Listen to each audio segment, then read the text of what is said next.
ఇంక ఎలక్షన్ 2 రోజులే ఉందమ్మా. ఈరోజు రేపు అయిపోతుంది, రేపు సాయంకాలానికి అయిపోతుంది, ప్రచారం అయిపోతుంది. అందువల్ల ప్రతి గంట ప్రతి నిమిషము ఊరకడమే పనిగా ఉంది మాకు. పొద్దున 6 గంటలకు మొదలు పెట్టాను, ఇప్పటికి 8 కార్యక్రమాలు ముగించాను, ఇంకొక 5-6 ముగించాను. రేపటితో అవుతుంది. అనలరా అక్కలరా ఈ రేపు సోమవారం ఎలక్షన్ సింగిల్ పాయింట్ ఎజెండా, ఒకే ఒక అంశం మీద జరగాలి. గుర్తుపెట్టుకోండి, ఆదోనిని కాపాడుకోవాలన్నా దుర్మార్గుడైన సాయి ప్రసాద్ రెడ్డికి ఆదోని వదిలేయాలన్నా ఒకే ఒక ఎజెండా మీద ఎలక్షన్ జరగాలి. ఆదోని కోసం ఓటు వేయమని ప్రజల చుట్టూ తిరుగుతా ఉన్నాను నేను. నాకు ఏ రోజు నాకు ఎమ్మెల్యే కావాలి, ఎంపీ కావాలి, ఇంకోటి ప్రజలకు పనిచేయాలనే కోరిక ఉన్నవాడు. నరేంద్ర మోదీ గారి శిష్యుణ్ణి,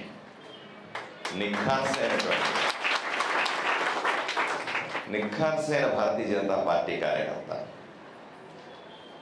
ఎక్కడ డీవియేషన్ లేదు. నేను 6 సంవత్సరాలు అయింది పార్టీలో జాయిన్ అయ్యి. 6 సంవత్సరాలు నేను పార్టీలో చేరంగానే నన్ను రాష్ట్ర ఉపాధ్యక్షుడిగా నియమించింది పార్టీ. వెంటనే 2019లో నేను కర్నూలు ఎంపీగా పోటీ చేసినాను బీజేపీ నుంచి. అది అయిపోగానే నువ్వు రాష్ట్రంలో చాలా బాగా పనిచేస్తావు, ఎలక్షన్ బాగా చేసావని జాతీయ కార్యదర్శిగా వెంటనే నిర్మించాను నన్ను ఎలక్షన్ అయిపోయిన. తర్వాత భారతదేశ రక్షణ రంగానికి సంబంధించినటువంటి ఒక కీలకమైన పదవిలో నన్ను ఈ యొక్క ఆయుధాలు తయారు చేసేటువంటి, భారతదేశ సైనికులకు ఆయుధాలు తయారు చేసేటువంటి సంస్థ భారత్ ఎలక్ట్రానిక్స్ అనే సంస్థకి, అంటే మేము ఏం చేస్తామంటే ఈ రాడార్లు శత్రువులు మన దేశం మీద దాడి చేయకుండా సైనికులకు అవసరమైన తుపాకులు, వాళ్ళ గన్లు, ట్యాంకర్లు, నీళ్ళల్లో ఫైట్ చేసేటువంటి సబ్మెరైన్స్, ఇవన్నీ తయారు చేసేటువంటి ఒక ప్రతిష్టాత్మక సంస్థకి నన్ను ఇండిపెండెంట్ డైరెక్టర్గా పెట్టాడు నరేంద్ర మోదీ గారు. మళ్ళీ ఎన్నికలు వచ్చేసరికి ఆదోని ప్రజల్ని కాపాడుకోమని ఆదేశాలు ఇచ్చి ఇక్కడికి పంపించినాడు. వచ్చిన దగ్గర నుంచి మీరందరూ చెప్పండి అమ్మ మీరు ఎప్పుడన్నా చూసారా లేదా, నా వీడియోస్ తెలియదు కానీ ఒక సైనికుడిలాగా పోట్లాడుతున్నానా లేదా చెప్పండి. ఈ దేశాన్ని రక్షించుకోవడానికి సైనికుడు ఎట్లా పోట్లాడతాడో అట్లా పోట్లాడతాం. మీరందరూ బాగా మెరుస్తారు. నేను ఇక్కడికి వచ్చినప్పుడు బాగా తెల్లగా ఉండేవాడిని. 20 రోజుల ముందు ఇప్పుడు అన్నలాగా డాక్టర్ గారిలాగా ఈయనలాగా బాగా తెల్లగా మెరుస్తూ ఉండేవాడిని. ఇప్పుడు ఫోటో పెడితే మావిడ అడుగుతా ఉంది, ఎవరు ఫోటో పంపించావు ఇది అడుగుతా ఉంది. అంటే పోట్లాడటం అంటే అలా పోట్లాడతా. నేను పోట్లాడటం మీద మీకు సాటిస్ఫాక్షన్ ఉందా లేదా చెప్పనా? మీరు రెండోది మళ్ళీ చెప్తాను, ఆదోని ప్రజలకందరికీ మళ్ళీ చెప్తాను, నేను పోట్లాడుతూ ఉండేది నా కోసం, నేను ఎమ్మెల్యే కావడానికి. నాకు ఆల్రెడీ బ్రహ్మాండమైన పదవులు ఉన్నాయి. నరేంద్ర మోదీ గారు నేను ఈ పదవి కాకపోతే రాజ్యసభ పంపిస్తాడు, బ్రహ్మాండంగా చూసుకుంటాడు, నాకు ఆ ధైర్యం ఉంది, నాకు ఆ పరిస్థితులు ఉన్నాయి. ఇక్కడికి వచ్చి ఇంత పోట్లాడాలన్నా మీరు ఒకసారి ఆలోచన చేయండి. ఆదోని ప్రజల కోసం, మీ భవిష్యత్తు కోసం నేను ఇంత పోట్లాడాల్సిన అవసరం ఉంది. నేను కూడా రొటీన్ రాజకీయాలు చేయొచ్చుగా, ఎందుకు చేయట్లేదో ఒకసారి ఆలోచన చేయండి. నేను నేర్చుకున్న రాజకీయం అది కాదు, ఇది నేను నేర్చుకున్న రాజకీయం. నరేంద్ర మోదీ గారు మాకు ఇదే నేర్పించినాడు, దగ్గరుండి బిడ్డలాగా నేర్పించినాడు. ఈ దేశం కోసం మాత్రమే బతకమన్నాడు, ఎక్కడ పంపిస్తే అక్కడ ప్రజల కోసం పోరాడమన్నాడు. అంతే మాకు తెలుసు. అందుకనే అట్లా పోట్లాడతాను. వచ్చినాను ఈ రాజకీయాల్లో మాట్లాడడం మొదలుపెట్టిన తర్వాత ఎన్నో అంశాలమ్మా. ఆదోనికి వస్తే ఎన్నో అంశాలు. నాకు రాగానే ఇప్పుడు అన్న చేతిలో టప్పని ఇట్లా మడిచి ఒక పేపర్ పెట్టాడు. ఇట్లాంటి పేపర్లు నాకు రోజు 10-20 పెడతారమ్మా. ఈ పేపర్లో ఏముందో మళ్ళీ చెప్తాను. ఇట్లా రోజు ఏ మీటింగ్ కన్నా పోండమ్మా. నేను పొద్దునుంచి 8 మీటింగ్లు కూడా 8 పేపర్లు ఇస్తాను నాకు. ఇట్లా ఈ ఊరు సర్వనాశనమైంది.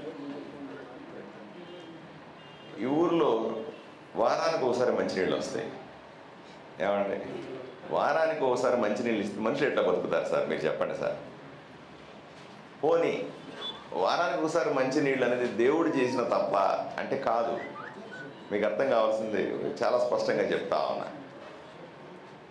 మనకు రామ్జల అని చెరువు ఉందమ్మా. మీకు తెలియాలా ఎందుకు నీళ్లు రావని? రామ్జల చెరువు ఉంది. ఆ చెరువు కాపాడుకోమని, ఆ చెరువులో వర్షాకాలంలో కొండల మీద నుంచి నీళ్లు పడతాయి ఆ చెరువులోకి. ఆ నీళ్లు మనం కాపాడుకోవాలి, దాంట్లో బ్యాక్టీరియా పెరగకుండా చూసుకోవాలి. సమ్మర్ వచ్చేసరికి ఆ నీళ్లు వాడుకోవాలి, అంతే సింపుల్గా. దీనికి నరేంద్ర మోదీ గారు 70 కోట్ల రూపాయలు పంపించినాడు అమ్మ. ఎంత పంపించాడు? 70 కోట్లు పంపిస్తే ఈ దుర్మార్గుడైనటువంటి సాయి ప్రసాద్ రెడ్డి మొత్తం డబ్బులు తినేసి లైనింగ్ చేయాలి. దానికి లైనింగ్ చేస్తే ఎక్కువ ఎవాపరేట్ కావు వాటరు, సీప్ ప్రొటెక్టెడ్ ఉంటుంది. దాని మీద ఒక ట్యాంక్ బండ్ లాగా పెట్టాలా, ఎవరన్నా వాకింగ్ చేసి నడుచుకోవడానికి పెట్టాలా. నీళ్ళు ఎప్పటికప్పుడు దాన్ని బ్లీచింగ్ పౌడర్ వేసి శుభ్రంగా పెట్టుకోవాలి. ఎందుకంటే 6 నెలలు సంవత్సరం 30 ఏళ్ళుగా ఆదోనికి అదే నీళ్లు వాడుతూ ఉన్నాం మనం. ఇంతే చేయాల్సిందే. ఎంత డబ్బు పంపించాడు నరేంద్ర మోదీ? పంపిస్తే ఈ దుర్మార్గుడు మొత్తం తినేసినాడు. మొత్తం తినేసి నీళ్ళు ఎట్లాగో వదిలినారు. ఒకరోజు ఆ నీళ్లు దాగి ఒక కాలనీలో ఆ నీళ్లు దాగి వాంతులు విరేచనాలేదు, ఒక మనిషి చచ్చిపోయాడు. 10-15 మంది హాస్పిటల్లో చేరినారు, ఒక మనిషి చచ్చిపోయాడు. అది రికార్డెడ్. అది మీకు ఎవరికి తెలియకపోవచ్చు, అది రికార్డెడ్. అది దాన్ని కేసు మూసేశారు. అని అయిపోయిన తర్వాత మళ్ళీ పరిగెట్టుకొని వచ్చి శాస్త్రవేత్తలందరూ వచ్చి ఏమైంది అని వెతికితే, డాక్టర్లంతా వెతికితే ఆ నీళ్లు టెస్ట్ చేస్తే ఈ నీళ్లు వాడడానికి పనికిరావు అని రిపోర్ట్ వచ్చిందమ్మా. దాంట్లో బ్యాక్టీరియా పెరిగిపోయింది. మీరు పోయి చూడండి, ఇప్పుడు రామజలప చెరువు నిండా నీళ్లు ఉంటాయి, మనకు వారానికి ఒకసారి నీళ్లు వస్తాయి. ఈ పాపం ఊరకే పోతామా ఈ ఎమ్మెల్యేకి? చెప్పండి, పాపమా కాదా? ప్రజలకి ఇంత అన్యాయం చేయొచ్చా? అందువల్ల నాకు కోపం అమ్మ. నాకు కోపం, నేను తిడతాను, ఆయన నోటికి వచ్చింది తిడతాను. అందరూ అనుకుంటారు నాకు ఆయనకి ఏమైనా వ్యక్తిగత గొడవలు ఉన్నాయేమని. నేను ఆడి మొహం కూడా చూడలే ఇప్పటిదాకా. మీరు కావాలంటే చూడండి, నేను ఇప్పటిదాకా ఆడి మొహం చూడలే. నేను చెప్పిన అందరికి ఎవరన్నా చూడంటే నేను గెలిచిన తర్వాత చూస్తాను ఆడి మొహం, అప్పటిదాకా చూడండి అని చెప్పిన. నా కోపం అంతా ఏంది? ప్రజలు నాశనం చేసినాడు. నా కోపం అంతా కూడా ప్రజలు నడిచేసినాడు. నా కోపం అంతా ఊరు సర్వనాశనం చేసినాడు. ఎంత దారుణాలంటే అంతెందుకు నీళ్ళు రాకపోవడం ఇంకో కారణం కూడా చెప్తాను. సమ్మర్ స్టోరేజ్ ట్యాంక్ కట్టమని బసాపురం దగ్గరికి వెళ్ళారు. సమ్మర్ స్టోరేజ్ ట్యాంక్ కట్టమని, అది కూడా కేంద్ర ప్రభుత్వం 100 కోట్ల రూపాయలు పంపిస్తే దాన్ని తన అనుచరుడికి కాంట్రాక్ట్ ఇచ్చినాడు. వాడు మొత్తం డబ్బులు తినేసి నాసిరకం ట్యాంక్ కట్టినాడు. అది కుంగింది. బేస్మెంట్ పునాదులు వేయాలి కదా, గట్టిగా పెద్ద ట్యాంక్ కడుతూ ఉంటే పునాదులు వేయాలి కదా, అది కుంగింది. మళ్ళీ ఇంజనీర్లంతా పరిగెట్టుకెళ్ళి చూస్తే, అరే బాబు దాంట్లో నీళ్లు పోస్తే, మొత్తం నీళ్లు పోస్తే ఏ నిమిషంలోనూ పగిలిపోద్ది. పగిలితే అసలు ఒక్క చుక్క నీళ్లు రావు మీ ఆదోనికి, దాంట్లో సగం నీళ్ళే నింపండి అని ఇంజనీర్లు చెప్పినారు. ఇప్పుడు సగం నీళ్ళే నింపడం వల్ల నీటి కొరత. ఆలోచించి ఇట్లా చెయ్యొచ్చా? ఒక ఊరిలో ప్రజల్ని మనుషులుగా కూడా చూడకుండా మనుషుల్ని పురుగుల్లాగా చూసేవాడి మీద కోపం ఉంటుందా? ఉండదు చెప్పాలి. నేను తిట్టే దాంట్లో న్యాయం ఉందా లేదా పెద్దలు చెప్పాలి. మీరు చెప్పండి అమ్మా. నేను అతను తిడతానంటే న్యాయం ఉందా లేదా దాంట్లో? ఏం నాకేమైనా చేసినా తిడతాను?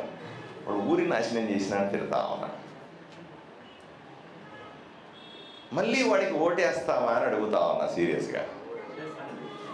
ప్రాణం పోయినా ఇప్పుడు ఒకసారి కాదమ్మా, 2 సార్లు కాదు, 3 సార్లు ఎమ్మెల్యే. మీరు చెప్పండి, 10 ఏళ్ళుగా ఆయన ఎమ్మెల్యే కదా, 10 ఏళ్ళు ముందు ఊరు ఇట్లాగే ఉంది, ఇప్పుడు కూడా ఇంకా వరస్ట్గా అయిందే తప్ప ఏమైనా బాగుపడిందా చెప్పండి మీరు.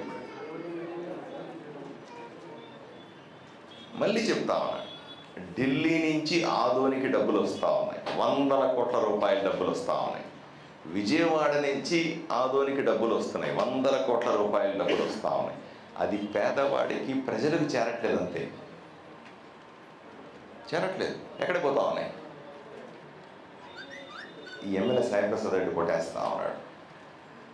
ఏ గ్రామానికన్నా వెళ్ళమ్మా, ఏ ఏ ఆదోని టౌన్లో ఏ వార్డు కన్నా వెళ్ళండి, అమ్మలు అక్కలు ఇటు చుట్టుకుంటారు నన్ను, ఒకే 100 మంది చుట్టుకుంటారు. అందరూ చెప్పే ప్రధానమైన సమస్య మాకు మరుగుదొడ్లు లేవు. ఆడవాళ్ళు ఈరోజు కూడా ఆదోనిలో ఎన్నో వార్డుల్లో ఎన్నో గ్రామాల్లో బహిరంగ మరుగుదొడ్లు వాడుతూ ఉన్నారు. నిజమా కాదా? నిజమా కాదా? నేను అనుకున్న నిజంగా డబ్బులు లేవు అని. నరేంద్ర మోదీ గారు కోట్లాది రూపాయలని ప్రతి ఇంటికి మరుగుదొడ్డి ఉచితంగా కట్టించండి, ఇంటి దగ్గర స్థలం లేకపోతే మున్సిపల్ స్థలం ఉంటుంది, పార్క్ ఉంటుంది, దాంట్లో కట్టించండి అని కోట్లాది రూపాయలు పంపిస్తే 5,000 మరుగుదొడ్లు కట్టినాననే బిల్లు పెట్టి కోట్ల రూపాయలు దొబ్బేశాడు ఈ సాయి ప్రసాద్ రెడ్డి. ఎవడన్నా మరుగుదొడ్ల మీద సంపాదిస్తాడా? వీడేమన్నా మనిషా? ఆలోచన చేయండి అమ్మా. వీడేమో మనిషి అసలు సంపాదించదు. నువ్వు దేంట్లో సంపాదించడం పర్లేదు. ఆడవాళ్ళకి అమ్మ అక్క చెల్లి అన్న, మీరు సీరియస్ చెప్తా అన్న, మన ఇంట్లో మన అక్కకో అమ్మకో మన చెల్లికో మన బిడ్డకో అట్లా వెళ్ళమంటే మరి దొడ్లకి ఎంత బాధ వేస్తుందా? మీకు బాధ ఉందా లేదా చెప్పండి. ఉందా లేదా చెప్పాలి. నాకైతే కన్నీళ్ళు వస్తాయి ఒకసారి. ఏంది కష్టం ఈ ఊరికి? ఏంది అణిచివేత? ఎందుకు ఇట్లా హింసిస్తా ఉన్నారు ప్రజల్ని? దీనికి బాధ్యులు మీరంతా కాదా? మీరే కదా ఓటేసింది. ఆ నీచుడికి ఎమ్మెల్యేగిరి ఇచ్చింది ఎవరు? మీరు కదా. మీరు ఓటేస్తేనే ఎమ్మెల్యే అయినాడు, మీరు ఓటేస్తేనే కళ్ళు నెత్తికొచ్చినాయి, మీరు ఓటేస్తేనే మిమ్మల్ని తొక్కుతా ఉన్నాడు, మీరు ఓటేస్తేనే మిమ్మల్ని అణిచేస్తా ఉన్నాడు. ఇంకెంతకాలం భరిస్తారు అని మిమ్మల్ని సూటిగా ప్రశ్నిస్తా ఉన్నాడు. చిన్న పిల్లన్న ఓ పిల్లిని రూమ్లో వేసి కొడితే తిరగబడదా చెప్పమ్మా? మేము చెప్పక చిన్న పిల్లని రూమ్లో వేసుకొని తిరగబడుతుంది. ఆదోళనలో ప్రజలు తిరగబడరా? ఏం పౌరుషం లేదా?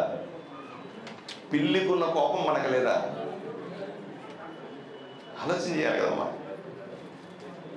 ఎవరన్నా నిన్న ఒక అక్క చెప్తా ఉంది, ఇంటి కోసం వెళ్తాను, ఎమ్మెల్యే ఇంటి దగ్గరికి వెళ్తే గేటు దగ్గర చీలు కట్టుకుని నిలబడాలంట. వీడేమన్నా ఊడిపడినాడా పై నుంచి అని అడుగుతా ఉన్నాను. సమాధానం చెప్పాలి. మీరు ఎందుకు ఓట్లేస్తారు నాకు? మీరు ఎవరికైనా ఎందుకు ఓట్లేస్తారు? మీ కష్టాల్లో ఉంటామని, మీ నష్టాల్లో ఉంటామని, మీకు ఇబ్బంది అయితే మా దగ్గరకు వచ్చి చెప్పుకుంటారని, మాకు చెబితే మేము సమస్యలు పరిష్కరిస్తామని కదా మీరు మాకు ఓట్లేస్తారు. ఎండ దగ్గరకు వచ్చి చేయిలు కట్టుకోవడం ఏంది? ఎండ దగ్గర వచ్చి ఎండలో నిలబడడం ఏంది? గేటు దగ్గర ఉంటే పోలే అని తిట్టడం ఏంది? మీకు అసలు కదా మనకు ఆత్మాభిమానం ఉందా లేదా? అన్నం తినకపోయినా పర్లే, పస్తులున్నా పర్లేదు, ఆత్మాభిమానంతో బతకాలనా లేదా మీరు చెప్పాలమ్మా. మన భర్తలు, మన బిడ్డలు, ఆడవాళ్ళు, సాటి ఆడవాళ్ళు పోయి అక్కడ గేటు దగ్గర నిలబడితే తిట్టి తరిమేస్తున్నారంటే, అసహించుకుంటున్నారంటే ఏ స్థాయిలో అతనికి కొవ్వెక్కిందో ఆలోచన చేయాలి కదా. అందుకే నేను వచ్చిన. పాపాలు పండితే ఎవడో ఒకటి రావాలి కదన్నా, మీరు చెప్పండి. పాపాలు పండితే ఎవడో ఒకటి రావాలి కదా. నరేంద్ర మోదీ గారు నన్ను పంపించిన, మీరు ఆశీర్వదించండి. అంతే.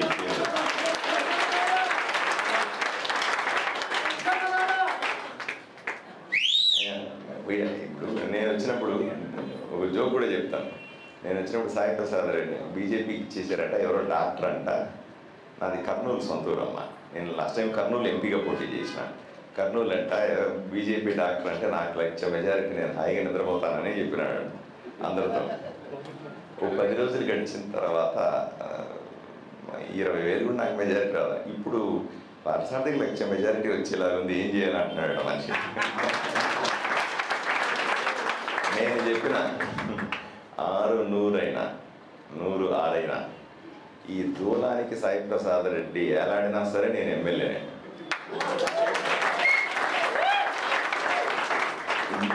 గబ్బిన వేలాడుతుంది కదా, అట్లా దూలాలు పట్టుకొని తల కింద తపస్సు చేసి ఎలాడినా సరే నేను ఎమ్మెల్యే. నన్ను ఆపగలిగే శక్తి సాయి ప్రసాద్ రెడ్డి దగ్గర లేదు. ఎందుకంటే నాలో నిజాయితీ ఉంది. నాకు పేదల పట్ల కష్టం తెలుసు. మా నాన్న టీచర్ అమ్మా, మా నాన్న చిన్న టీచర్గా ఉన్నాడు. మమ్మల్ని ఎట్లా పెంచాడో ఆ కష్టం నాకు తెలుసు. నేను జాతీయ కార్యదర్శిగా దేశంలో చాలా రాష్ట్రాల్లో బీసీలకు సంబంధించిన ఓబీసీ మోర్చా ఓబీసీలకు సంబంధించినటువంటి వాళ్ళ సమస్యలు, వాళ్ళ కష్ట నష్టాల మీద నివేదికలు తయారు చేసి నరేంద్ర మోదీకి ఇచ్చే పని నాది. అన్ని రాష్ట్రాల్లో తిరిగాను. ఏ రాష్ట్రంలో కూడా ఇటువంటి ఆందోళనలో ఉన్న పరిస్థితులు లేవంటే నమ్మాలి మీరు. ఇంత అరాచకం, ఇంత అణిచివేత ఎక్కడ లేదు.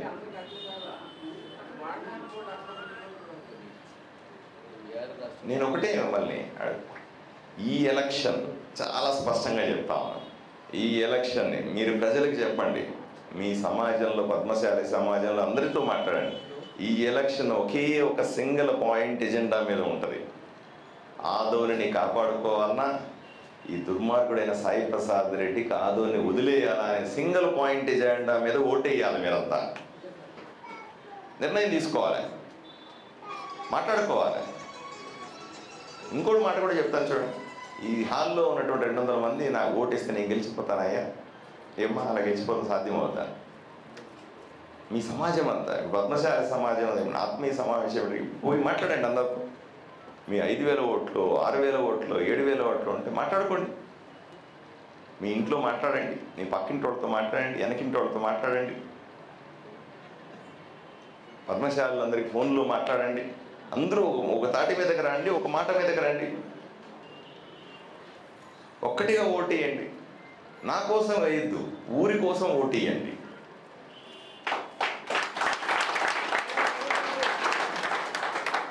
నేను ఎవరి కోసం పోట్లాడుతా ఉన్నా? నేను పోట్లాడేది మీకోసం కాదు.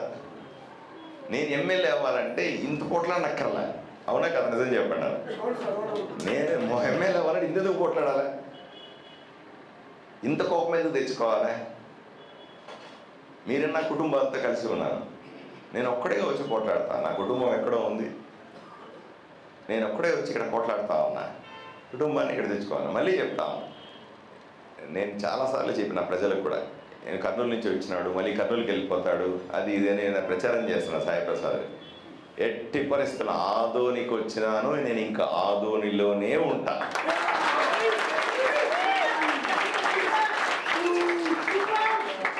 ఎలక్షన్లు అయిన తర్వాత ఇక్కడ ఇల్లు కట్టుకుంటా, కుటుంబాన్ని ఇక్కడికి మార్చుకుంటా, మీతోనే బతుకుతా, మీ కష్టాల్లో సుఖాల్లో ఉంటా. అతను నా నిజాయితీ అటువంటిది. ఇంక నిర్ణయం తీసుకోవాల్సింది మీరే, నిర్ణయం తీసుకోవాల్సింది పద్మశాలిలే. మాట్లాడుకోవాలి, సీరియస్గా నిర్ణయం తీసుకొని ఒక మాట మీదకి రండి. ఏది ఏమైనప్పటికీ కూడా ఈయన చెప్తున్నాడు, సాయి ప్రసాద్ రెడ్డి చెప్తున్నాడు, ఓటుకు 5,000 ఇచ్చి కొనేస్తానని చెప్తున్నాడు 3 రోజుల నుంచి. నేను కూడా గ్రామాలకు పోయినప్పుడు చెప్తా ఉన్నాను, ఓటుకు 5,000 కదా, మీరు 10,000 తీసుకోండి అని చెప్తా ఉన్నాను. ఆలోచన చేయండి అమ్మా. ఉదాహరణకు అన్న ఉన్నాడు అనుకోండి, ఓ వ్యాపారం చేసినాడు, ఆ అన్న ఉన్నాడు, ఒక ఉద్యోగం చేసినాడు. 10 ఏళ్ళు, 20 ఏళ్ళు, 30 ఏళ్ళు ఉద్యోగం చేస్తే, వ్యాపారం చేస్తే ఎంత సంపాదిస్తారు? 20 లక్షలు, 30 లక్షలు, 50 లక్షలు సంపాదిస్తారు, ₹1 కోటి సంపాదిస్తారు. ఏదో బిడ్డ పెళ్లి చేస్తారు, ఇల్లు కట్టుకుంటారు, ఏదో చిన్న చేసుకొని ఇల్లు గడుపుతారు, అంతే కదా. ఈయన సాయి ప్రసాద్ రెడ్డి ఏ వ్యాపారం చేసినాడని, వాళ్ళ ఇంట్లో ఎవరైనా సరే ఏం ఉద్యోగం చేసినారని ఇన్ని 100,000 కోట్లు అతని దగ్గరికి వచ్చినాయి? సమాధానం చెప్పండి. మీరు ఎట్లా వచ్చినాయి మా డబ్బులు? ఓటుకు 10,000 పెట్టి 5,000 పెట్టి కొనే డబ్బులు అంటే అన్ని 100 కోట్లు ఎట్లా వచ్చినాయి? ఆలోచన చేయండి.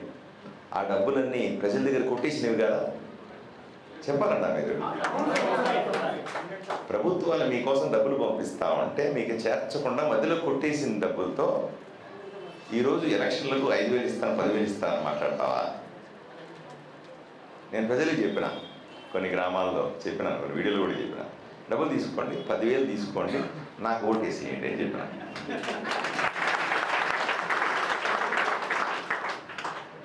డబ్బులు ఎక్కడ, ఓటు ఎక్కడ? డబ్బులు ఎక్కడ? నాకేం ఇబ్బంది లేదు. ఎందుకు తీసుకోమంటున్నానంటే ఈ డబ్బులు మీవే, మీ దగ్గర కొట్టేసిన డబ్బులే. మూటలు మూటలకు బాక్సులు ఇల్లంతా పేర్చుకున్నాడంట. ఒక్క మూట తీయని చాలు. ఇప్పుడైనా కక్కిద్దాం కొంచెమైనా, ఏమంటారు? ఇప్పుడైనా కొంచెం కక్కిద్దాం. ఆ డబ్బులు తీసుకోండి, 10,000 తీసుకోండి, తీసుకొని నాకు ఓటేసేయండి. మీకు కొంత డబ్బులు వచ్చినట్టు ఉంటాయి. ఏమ్మా, నేను ఎమ్మెల్యే ఇవ్వగానే మీకు పనులన్నీ టకటగా చేసి పెట్టేస్తా, సరేనా? ఆలోచన చేయాలి. రెండవది, ఈ ఎన్నికల్లో మీకు 2 ఓట్లు ఉంటాయి, 2 మిషన్లు ఉంటాయి. మొదటి మిషన్లో కమలం పువ్వు గుర్తు ఉంటుంది. ఇది నాకు ఓటేసి గెలిపించాలంటే కమలం పువ్వు గుర్తు మీద ఓటేయాలమ్మా. ఇది అందరికీ చెప్పాలి. మనకు తెలుస్తుంది రాజకీయంగా, కానీ కూలీనాలి చేసుకునేవాళ్ళు, మన ఇంట్లో పనిచేసే పని మనుషులు, మన డ్రైవర్లు, మన ఇంటి చుట్టుపక్కల ఉన్న మన బట్టలు ఇట్లా చాలామంది ఉంటారు కదా, వాళ్ళకి తెలియదు ఈ గుర్తు పాపం కదా. వాళ్ళకి రాజకీయ పరిజ్ఞానం ఏమంటుంది? వాళ్ళకేదో 100-200 రూపాయలు ఇచ్చి, నేను చెప్పినప్పుడు 5,000 ఇచ్చేసిన, అబ్బా రెడ్డి బ్రహ్మాండంగా డబ్బులు ఇచ్చేసాబ్బా మాకు అని ఓటేసినా వేసేయగలరు. వాళ్ళు చెప్పుకునే బాధ్యత ఎవరిది? మీరే చెప్పుకోవాలి. అమ్మ, నేను పోరాటం మాత్రమే చేస్తాను, గెలిపించుకోవాల్సిన బాధ్యత ఆదోని ప్రజలదే. మళ్ళీ చెప్తా ఉన్నా, నేను పోట్లాడతాను, గట్టిగా పోట్లాడతాను. నేను మీకు నచ్చితే నన్ను కాపాడుకోవాల్సిన బాధ్యత, నాకు ఓటేసి గెలిపించాల్సిన బాధ్యత మీది కాదా అని అడుగుతా ఉన్నా. మొదటి మిషన్లో కమలం పువ్వు గుర్తుంటుంది. రెండవ మిషన్లోకి వెళ్తే సైకిల్ గుర్తుంటుంది. అది ఎంపీకి వేసేదమ్మా, సైకిల్ గుర్తు. కమలం ఉన్న మిషన్లో సైకిల్ ఉండదు, సైకిల్ ఉన్న మిషన్లో కమలం ఉండదు. కన్ఫ్యూజన్ లేదు. ఎక్కడ సైకిల్ కనపడితే అక్కడ గుద్దేయండి, ఎక్కడ కమలం కనపడితే అక్కడ గుద్దేయండి. గుద్దే పనిలో మీరుండి మిగతావి నేను చూసుకుంటాను, సరేనా?